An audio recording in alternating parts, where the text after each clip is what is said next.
A topic that comes up pretty frequently is losing motivation fast after a promising start to your language learning journey. If you pair this with a lack of evidence of your progress as a beginner, and your journey is pretty much over before it even begins. But in this video, I'm going to cover a system that makes motivation automatic, it keeps you consistent, and it transforms you from a casual learner to a committed one, so you can finally push through, reach fluency without burning out or giving up. Hola, me llamo Bradley y llevo aprendiendo español desde 2016 y hasta gané el premio del Consulado Uruguayo por ser el mejor de mi clase en la universidad. Pero aún así, pasé años sintiendo que no mejoraba. Por eso que este sistema funciona y ojalá lo hubiera usado desde el primer día. And if you've been learning a language for a while, you probably know the feeling. You're sitting there and yeah, you recognize a few words, but the sentence still makes no sense whatsoever. So you finish a study session and wonder if you're actually better than last week. It feels as if you're not making any progress at all. But then inevitably you come across a YouTube video, fluent in 6 months, 3 months, you can't help but compare yourself. I used to do the exact same thing. I'd start strong, life would get in the way, and then I'd be back to square one. But the moment I started doing this one thing, everything changed.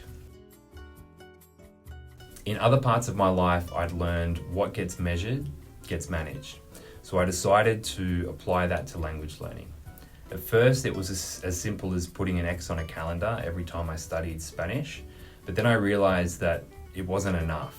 I wasn't just learning one thing, I was juggling vocabulary, listening, grammar, speaking, writing, and at all different levels. But that's when I found Lingotrack. Lingotrack shows me exactly what I've worked on daily, weekly, monthly, even yearly. In May, I studied German for just under 3 hours. In June, 6 hours. In July, 14 hours. And that's proof, that's momentum. And when I saw those numbers, it lit a fire under me. I could finally see that I was improving, even on the days when it didn't feel like it. And that's what kept me consistent.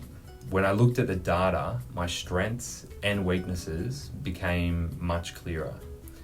My Spanish is currently mostly passive, while my German is still in the sponge stage, as I call it. More on that later.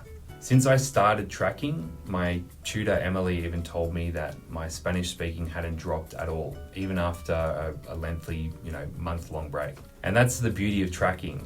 It shows you exactly what to focus on, and it rewards your effort, and it keeps you motivated to keep going.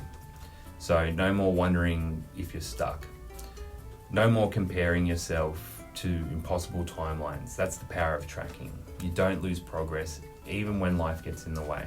And you can see your wins stacking up in real time instead of guessing or feeling like you're back at square one. If you're serious about getting fluent, stop guessing and start tracking. That's my best advice. Even if it's just 1 minute a day, it'll change the way you learn. If you want to follow me as I track every step towards C2 Spanish and B2 German, or here from Australia with no immersion, just systems that work, please follow.